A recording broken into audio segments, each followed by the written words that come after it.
Okay, so what I'm going to do, we've talked about just the basics of rendering. I'm going to introduce just a couple of other things today, and we will, and I'll show you maybe a workflow. This is very general. It's very quick. Obviously, if you're designing something um, more serious than this, you probably want to take a little bit more time. But this is just a general workflow, and I'm just going to try and design and render a pocket knife, a very simple object. But with that pocket knife, I'm going to introduce some stuff related to textures. But again, I'll show you almost a workflow. Let's say that I've gotten through some research, I've found some inspiration, and now I'm ready to start generating ideas. And at this point, your line work isn't nearly as important as maybe we've talked about up until this point, because we've basically been just tracing stuff, and so I'm not going to use the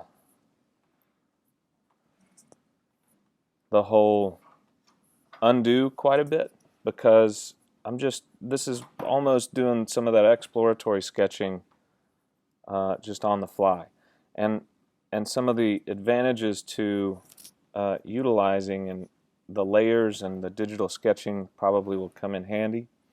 I'll also kind of talk to you about some of the things, maybe almost related to what we're talking about in studio, as we look at some of this stuff. And so, just generating quick concepts is pretty nice. So, first concept. And some of you were asking about my naming strategy. I'm going to rename this layer. I'm going to tell it to not show me what's on layer 1. I'm going to say clear image. And this is what I typically do when I'm developing a bunch of concepts. I'll say 1 and line work. And it's showing up really small over here. It used to be a lot bigger. But then I can knock the opacity down, go to another layer, and very quickly begin to sketch some more. And so when I look at this initial concept, nothing really stands out to me. The proportion seems a little wide right here, but the entire time I'm just going to start to refine this design and maybe explore other options. How can I maybe create some continuity across this object? So just starting with these big gestures. What if I have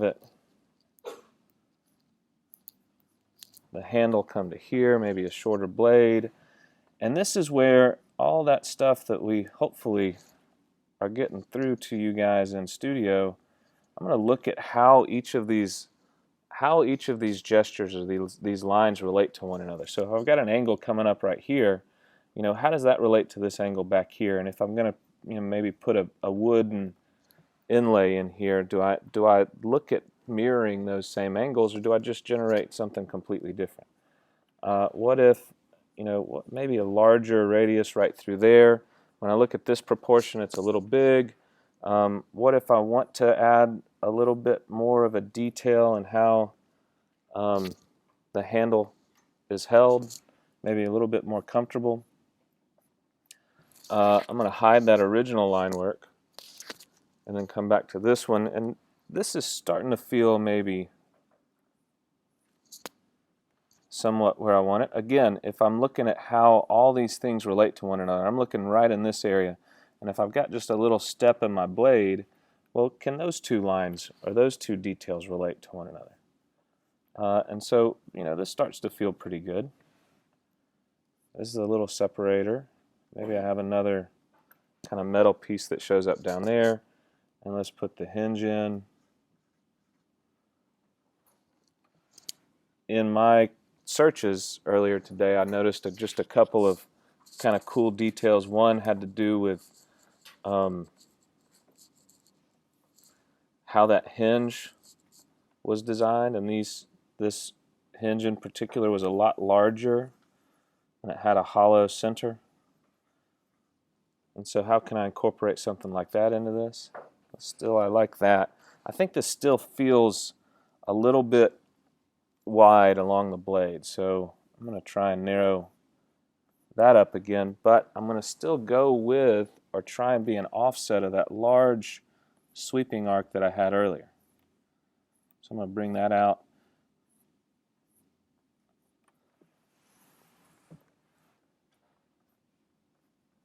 Again, I like some of this. But notice that at this point, I am not very concerned with the quality of lines. And I'll show you how I transition in a minute. Let's see, I don't know exactly what I want to have happen here, but I'll address that when I start to refine this line work. Let's bring that down. And so I've got this kind of curve and this gesture. What if I pull that in, that same gesture right in here? And so now I feel like I've got something close to what I want. And so after exhaustive hours of sketching, and I finally get kind of to the detail that I want to do a nice rendering or persuasive sketch of, let's see, let's put another division right here. Then again, I'm going to knock that opacity down. Oh, let's keep working with my naming philosophy here. So this was 2 and line work. This one I'm going to rename. It's going to be clear image 3 and line work. And this one I'm going to start, hopefully now I'm going to start to pay a little bit more attention to having a really nice line and gesture. And so now every line that I put down, I want to keep. So if I miss the line, then I'm going to delete it. And again, one of the things that I like about Sketchbook Pro is just the way that that line gestures, or that curve gestures. Now, as I look across this, I actually like this angle right here a little bit better. And notice I'm not really worried about going over or sketching too far. In fact, I like that.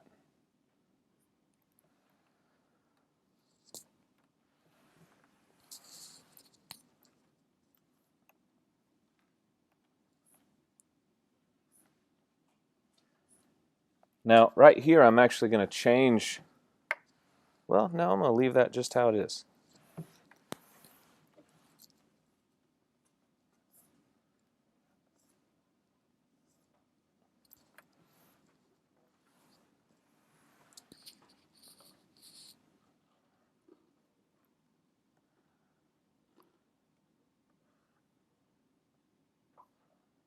When you get to this point, using the provided tools probably is a good idea. Let's see.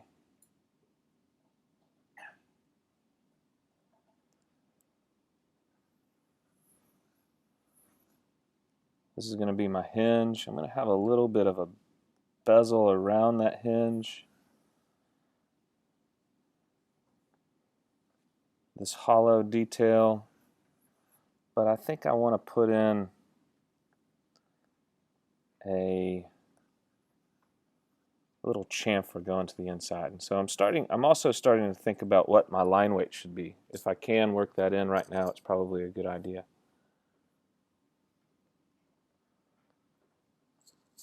Just so you know, there is kind of a trick to finding if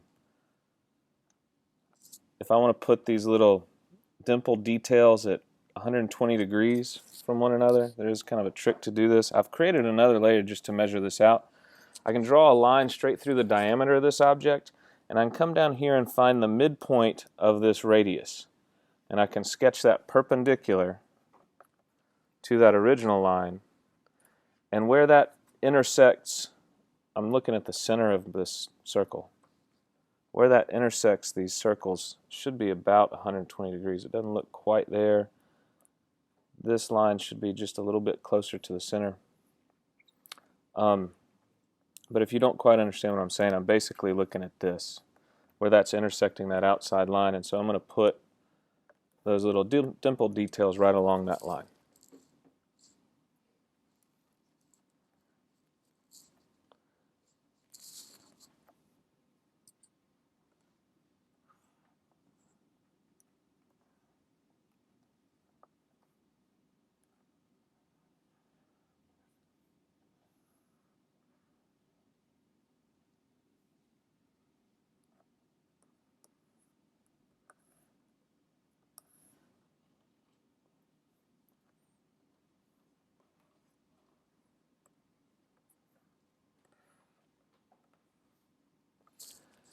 Now, again, in the idea and the spirit of exploration, I'm going to hide my that third line work, because what I really want to do is I really want to nail or come up with a good idea for how this this blade chamfers in, and maybe how this little detail where the handhold is works. And so rather than do this on the layer that I've generated the line work so far, now I've got basically what I want, except for that detail. And so I'm going to create a new layer. Is that what I want right there? I don't know. I think I want something maybe more like this. And this is, getting one of these directional curves is pretty tough. Or an accented curve. And maybe, let's see what happens if I pull that detail in over here. Just trying to create a visual dialogue across this object. You know what? That's good enough for me to move forward. I'm also looking at this relationship again out to here. So that gesture of that curve, I'm looking at how it relates to some of the other details on this knife. Okay, so I've got my line work. If there was anything else that maybe I would try and do here, I'm going to merge that down, and I'm going to duplicate this layer. Again, I'm kind of talking workflow here. I'm going to erase this.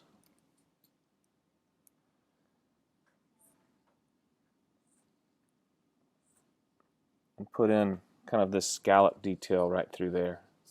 Maybe I want this to be the opposite.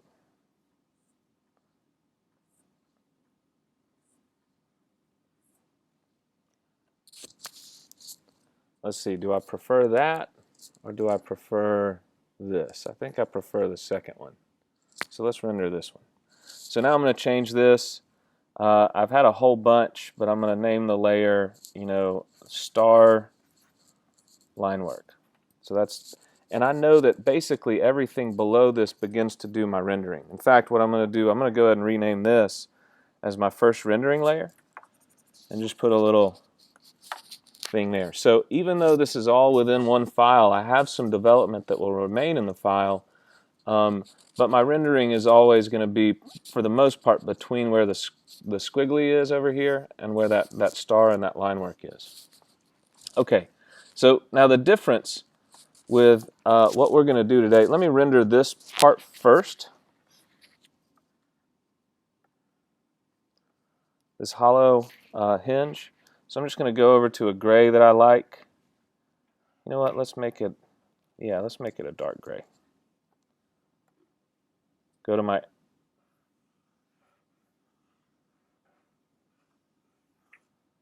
paintbrush, make sure it's 100% opacity. I think the other day somebody was asking me if you could use the eraser for, the ellipse or circle template for erasing, and you can. And it actually will give you a pretty nice detail. I've got to offset it a little bit. Now I'm going to make sure my eraser is about the right size that I need it. And that'll give me a clean erase through there. Offset it to the other side. Gives me a nice clean erase across there.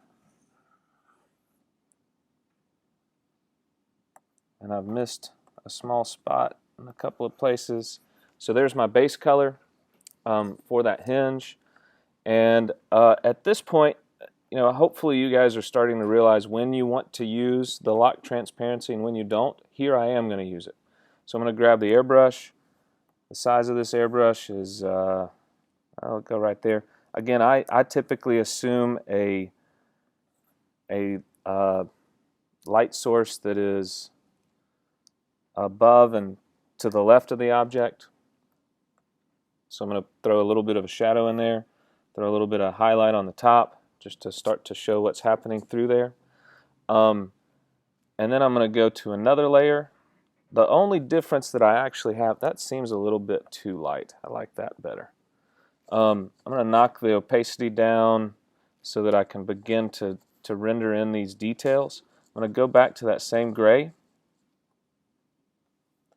go to my paintbrush. I've created a new layer.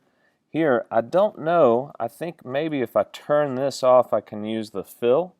So again, it's trying to figure out where you can maximize the use of some of these tools. Yeah, I can fill in each of these. Now I can knock on the lock transparency in that area.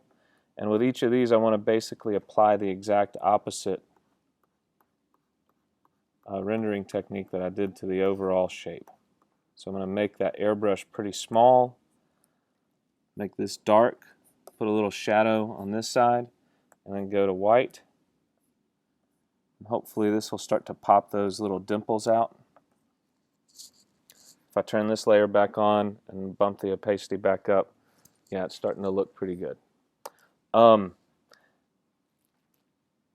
The last thing I'm going to do to this is add a hard highlight where these two parts separate. So I'm going to go back to my circle template, bump it up, go to white and the pencil, and drop in a pretty hard highlight across that edge. And maybe even do that in a couple of places, right here, and right here, and right here, just to pop that off. I want this to be a chamfer that would be the opposite detail inside here. So I'm going to add one more layer on top of that. Go back to my original line work. Here's where it's pretty easy just to, instead of worrying about masking stuff, I should be able to get this paintbrush small enough to fill in this area. I may have to erase a little bit.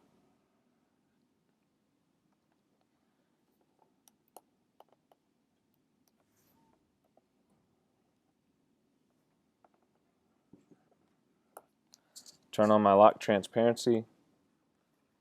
Airbrush, white, larger airbrush detail. Let's see how that looks. So that looks pretty good, and you can start to read what's happening with those surfaces now. Now here's where I'm going to maybe show you something that you've probably done in Chris's class to some degree, but is a little bit different than what I've taught you so far here. And that is, for the handle, I'm actually going to use a texture. So I want that to be a wood handle. And I spent some time looking for some cool textures earlier today. And I'm just going to add an image. And instead of throwing down a base color, I'm going to use this image as that base color. And I'm rotating it to where I find like kind of a cool detail. I like that knot showing up. I like how that's working with it. And so just like with everything else, I'm just going to erase.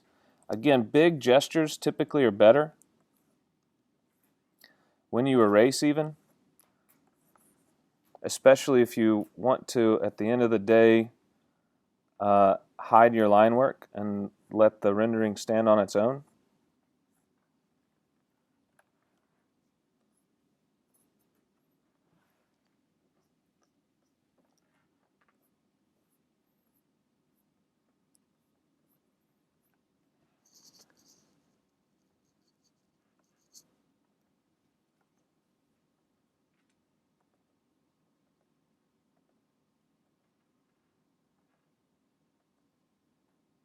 Whoops.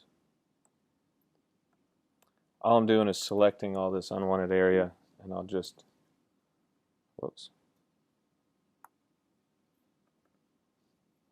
delete that.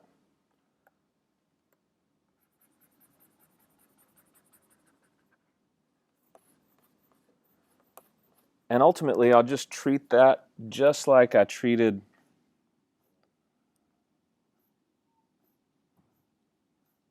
the base color and everything else that we render. And so on top of that, probably I could go ahead and lock transparency to do some of the shading on this detail. So I'm going to lock transparency, come over here to my airbrush. Let's see, I probably want it to be about that big. Throw a shadow on it along the bottom. Just trying to overall shade this contoured surface. Throw a highlight along the top. Actually, I want to show you how to. Oh, we'll leave that right there. I'm going to add another layer because I need to add some additional shadow where I've got this little scallop detail. And I can't use lock transparency to do that. But just to show that that's, you know, a concave surface as opposed to a convex surface.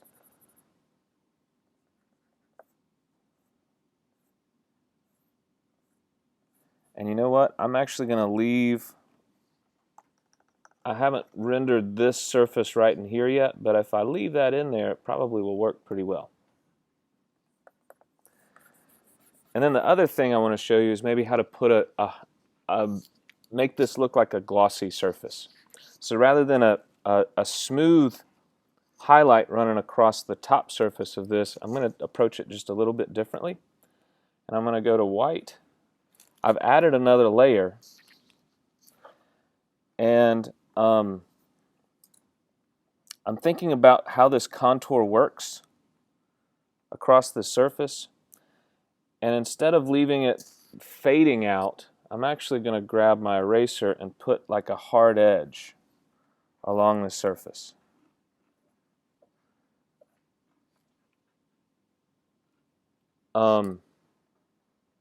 And then I'm going to come to this and maybe even fade some of that at the top out.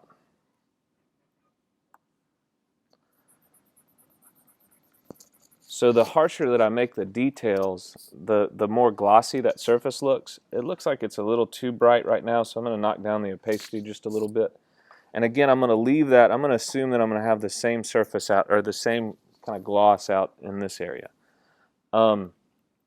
I think I want to go with a brushed aluminum for like this detail and even the knife itself. So I'm going to do the same thing and bring in a texture on top of this. So I'm going to go to another layer.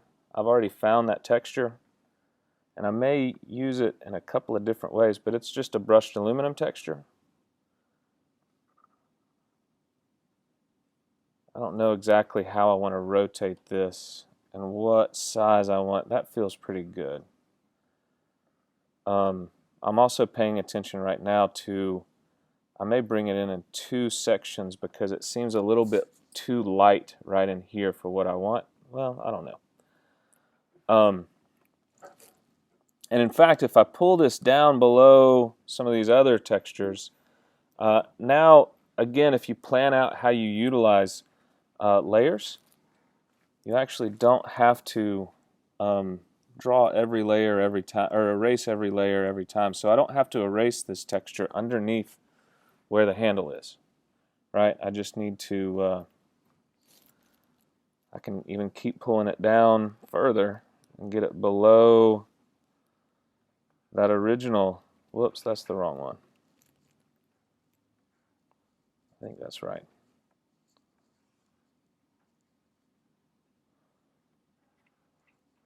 I'm actually going to put it down below the original kind of squiggly image so that I don't have to erase as much. And so now my just erasing and masking job is a little bit easier.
And in fact, what's interesting is that some of the highlights and everything that I already put on there still show up on what I just did. But let me go back down to that layer. Let's lock transparency on that and just add a little bit more highlight and shadow.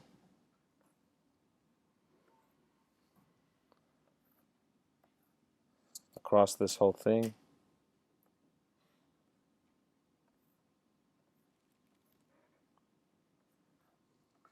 It already had some. And now I just need to work on the blade. Well, let me add a couple of other highlights to this. So where I've got part separation, I probably can put a pretty stark highlight right there. So I'm going to go near the top of my line work, go to white, go to the pencil.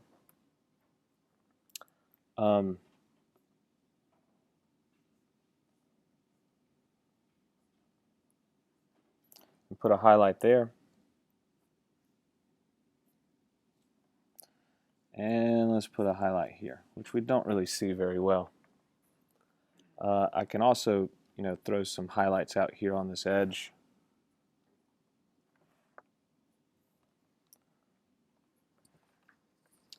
To just pop it a little bit more.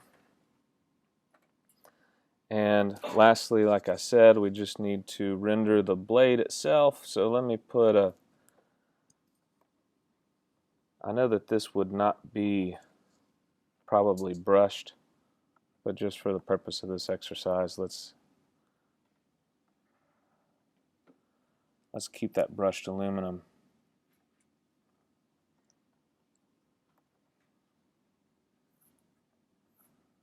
on the blade itself.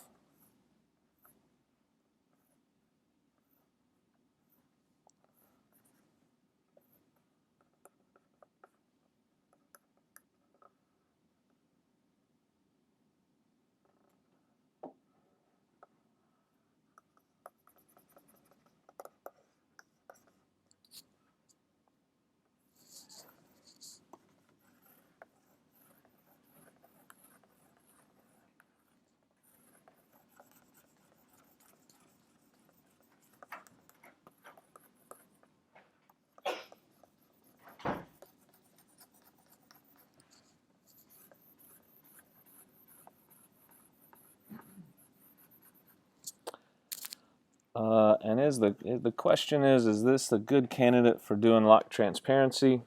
Maybe along that top surface, I could even take a paintbrush and throw a highlight right up on top.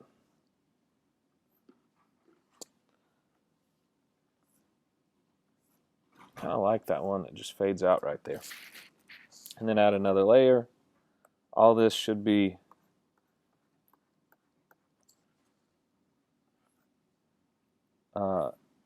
fairly familiar to you.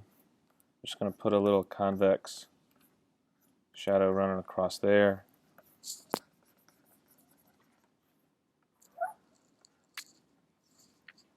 And you've got your rendering. Now, one other thing, we've talked about backgrounds and vignettes in the past.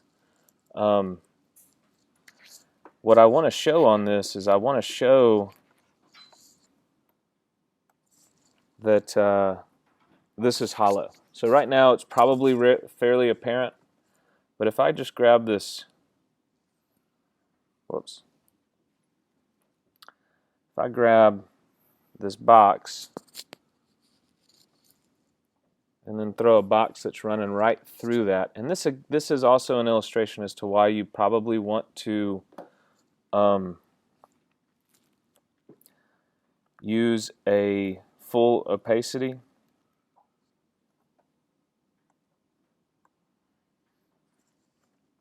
On fills, is that if I don't use full opacity through there, then that background's going to show up and I'd have to erase where I didn't want the full opacity.